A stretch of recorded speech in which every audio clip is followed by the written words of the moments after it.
Okay, we are about to begin our lecture on Chapter 19, Discrimination, Plessy, Brown, and Early Equal Protection Tests.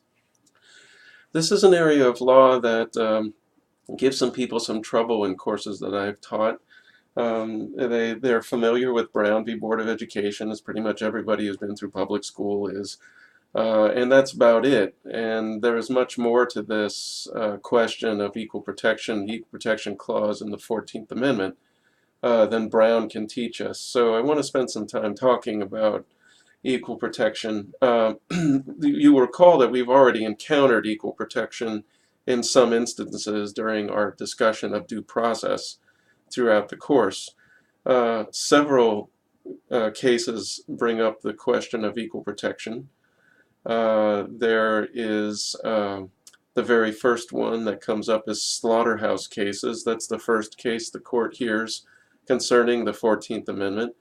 And in that case, the court interprets the Equal Protection Clause as far as that case goes to only apply to former slaves who have been freed. And the court is kind of unclear about whether equal protection might apply to other classes of individuals.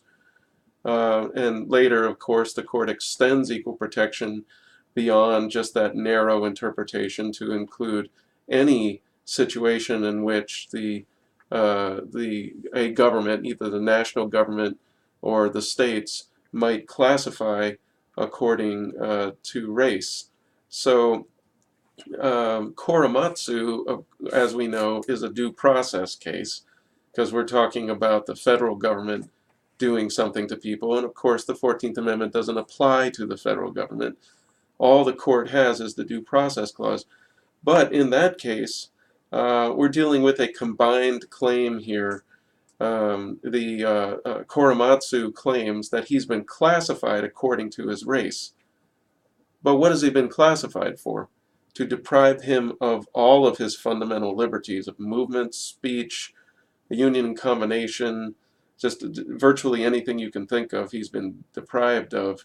Later, the court comes along and clarifies things for us and says, well, there is no equal protection clause in the first 10 amendments, but we're going to interpret due process in the Fifth Amendment to include the concept of equal protection. The Supreme Court does just a little bit of a tap dance there to bring equal protection standards over into due process and apply them to the national government.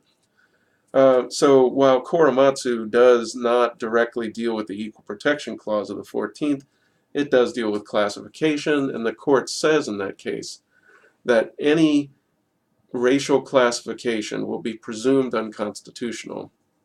And the court articulates a strict scrutiny standard in that case that it later adopts in equal protection cases. We've also encountered some other cases, for example, San Antonio v. Rodriguez. We've already read that. We're going to read it again in this chapter. That case is what we call a combined claim. Garcia makes both a due process claim and an equal protection claim in that case. He says that education is a right, and he's been classified inappropriately according to his socioeconomic status in an effort to deprive him of that right. So we've encountered equal protection here and there. Let's start with Plessy v. Ferguson and talk a bit about how the court initially interpreted equal protection. So we're all probably familiar with the facts of this case. Plessy was 1/8 Caucasian, and he lived in Louisiana. He challenged the law that required segregated seating in intrastate travel, in other words, travel within the state of Louisiana, required segregation. And he actually called up the police, much like Estelle Griswold did after him. Called up the police and said, I'm going to be violating this law. I'm going to purchase a ticket, and I'm going to go sit in the whites-only car, but I'm a black man. Even though I may look primarily white. And so the police come down, they arrest him, and it's really a test case here to determine whether the law ordering racial segregation in intrastate railroad travel in Louisiana is a violation of the 14th Amendment's equal protection guarantee. In Plessy, the court votes that no, a state may segregate for the purposes of the health, safety, and welfare of its citizens. And in one of the ironies of history, the name of the justice that writes the opinion is Justice Brown. And he actually makes the argument that separate but equal meets the equal protection requirements, even though the law is non-neutral. Okay, so a neutral law, of course, in this situation would be to well, either not pass a law regulating travel according to race, or to pass a law that forces everyone to ride together. That's not the kind of law that we have here in Louisiana. It's a law that separates the races forcibly, and that's a non-neutral law. And as we know, under our discussion of police powers jurisprudence, if that law is going to withstand scrutiny by the court, it's going to have to identify some exception to the neutrality requirement related to the health, safety, welfare, and morals of its citizens. Well, the court, with Justice Brown writing the majority opinion, says we accept social welfare, social order, as an exception to the neutrality requirement. And Brown writes some very interesting language here about what life looks like in Louisiana. And he says that the state is just simply acting with reference to the established usages, customs, and traditions of the people, and with a view to the promotion of their comfort and the preservation of the public peace and good order. Gauged by this standard, we cannot say that a law which authorizes or even requires the separation of the two races in public conveyances is unreasonable or more obnoxious to the 14th Amendment than the acts of Congress requiring separate schools for colored children in the District of Columbia. Ouch, right? He throws that barb at the national government. And he says that this policy is okay. He makes it sound like Louisiana is just this wonderful utopia where the separation of the races has been done for the comfort of the citizens and everyone's very happy with it. And the state is looking forward to the preservation of peace and good order because, of course, anytime you mix blacks and whites together, you get disastrous disorder. And so Louisiana is this wonderful place where people can be separated according to race. And if African Americans believe that that is a badge of inferiority, it's merely because they have decided to construe the policy in that way. So the court decides that laws that segregate are not automatically invalid. They don't necessarily imply inferiority. And all these things, segregation in schools, ban on interracial marriage, have been considered valid exercises of the state police power. Justice Harlan writes one of the most important dissents in the history of the court, and he says, now this is a person who was a former slave owner, and he says, the white race may be in fact be the dominant race, and it will probably always be so, but the law cannot know any distinction in citizenship. He defines equality broadly as economic equality, social equality, and legal equality, civil equality, all bound up into one. He doesn't separate them out, but the court, the majority, with Justice Brown writing, they separate that out. They say, well, the Equal Protection Clause was designed to create legal equality, and that is it. That's it. If the state wants to segregate and to create social inequities in the name of good order and peace, then they can. Harlan says the Constitution knows no distinction among races, and any law that is designed to create those distinctions should be considered unconstitutional. He says that the Constitution is colorblind, and it should continue to be so. He says, I am of the opinion that the statute of Louisiana is inconsistent with the personal liberty of citizens, white and black, in that state, and hostile to both the spirit and letter of the Constitution of the United States. If laws of like character should be enacted in the several states of the Union, the effect would be in the highest degree mischievous. He goes on to say, what, are we going to keep whites and blacks from worshiping together, from walking on the same sidewalks, from using public facilities, restrooms, and water fountains? And the majority in Brown goes, wow, those are all really good ideas. And later we see the imposition of a wide-ranging set of Jim Crow laws. Okay, so that's the original definition of equal protection. And you'll notice that the court uses a rational basis analysis. Look at the date. It's 1896. We haven't gotten to Korematsu yet. There is no Caroline Products footnote 4. There is no other basis for evaluating claims other than rational basis at this point, and the court applies that. Justice Harlan, in dissent, says the state of Louisiana hasn't even met its burden under a rational basis test. Okay, well, that brings us to Brown v. Board of Education, 1954. We all know the facts of this case. I think it's been studied quite a bit. And the question here legally is whether the Kansas law allowing cities to segregate public schools violates the Equal Protection Clause of the 14th Amendment. The court says yes in the 9-0 vote, the new Chief Justice Earl Warren writing, and the court says that in the field of public education, the doctrine of separate but equal has no place.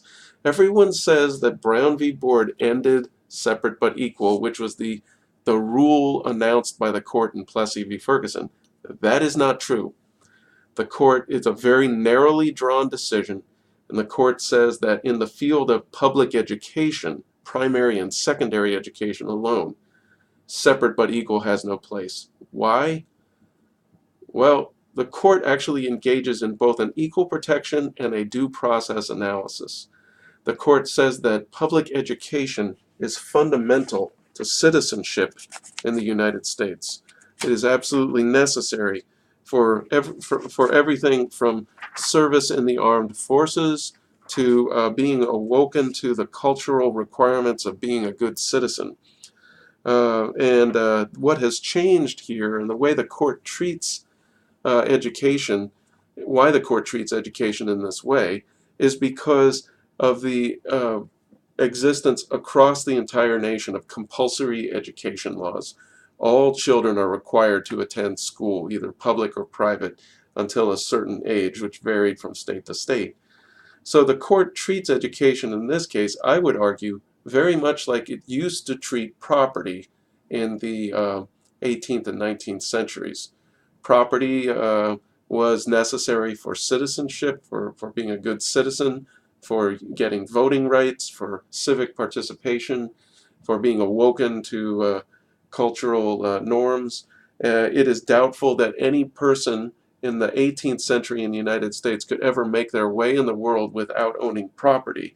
And here, what the court has done is really substituted the word education for property. Today, education is perhaps the most important function of state and local governments. Compulsory school attendance laws and the great expenditures for education both demonstrate our recognition of the importance of education. It's the very foundation of good citizenship. It is a principal instrument in awakening the child to cultural values. In these days, it is doubtful that any child may reasonably be expected to succeed in life if he is denied the opportunity of an education. And then there's a very important sentence after that, because the court has been engaging up until this point in an equal protection analysis and suddenly shifts to a due process analysis. Such an opportunity, where the state has undertaken to provide it, is a right which must be available to all on equal terms. That sounds like a combined claim. It is a right. Education is a right. You have a due process, a liberty interest in education, and thus it must be made available to all on equal terms.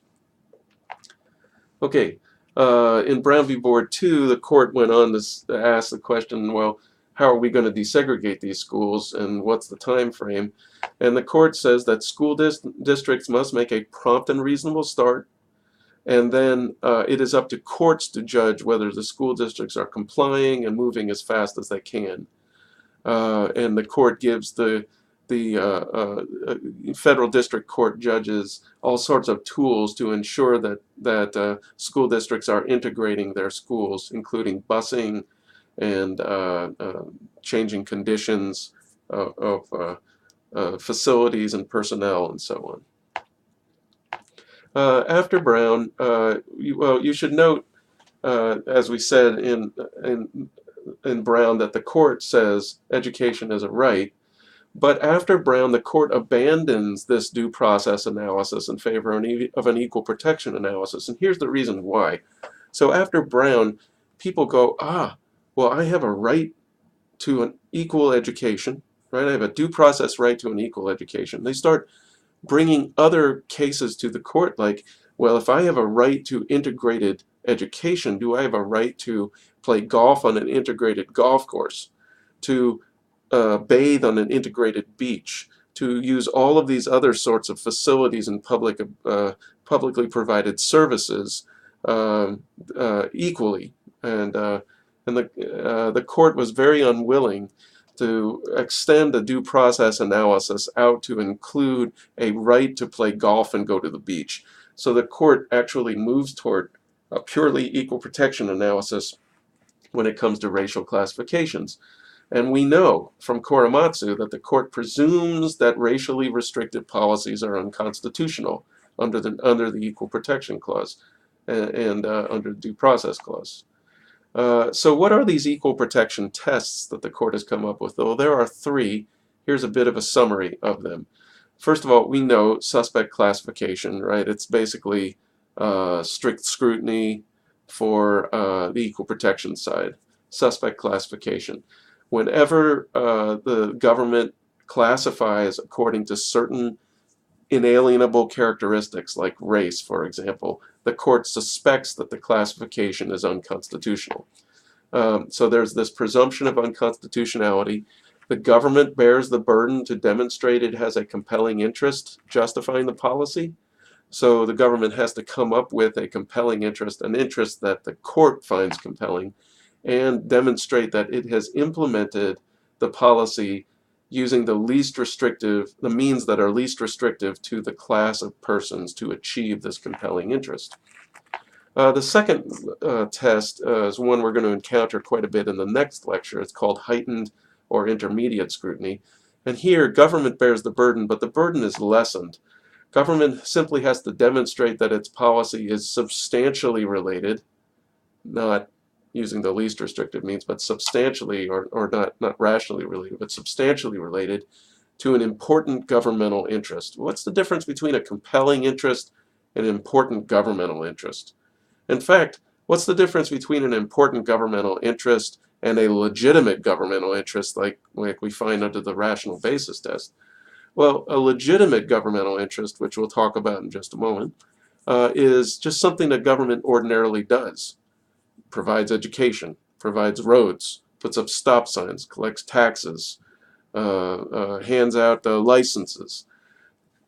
So those are ordinary things. So substantial interest is something that goes beyond an ordinary governmental function.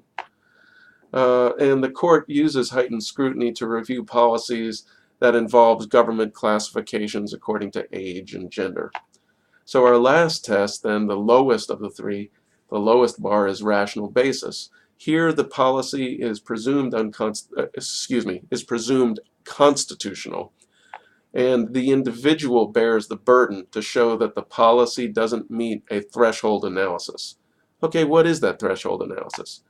Well, it's just that government has identified a legitimate governmental interest that it's implementing the policy to achieve.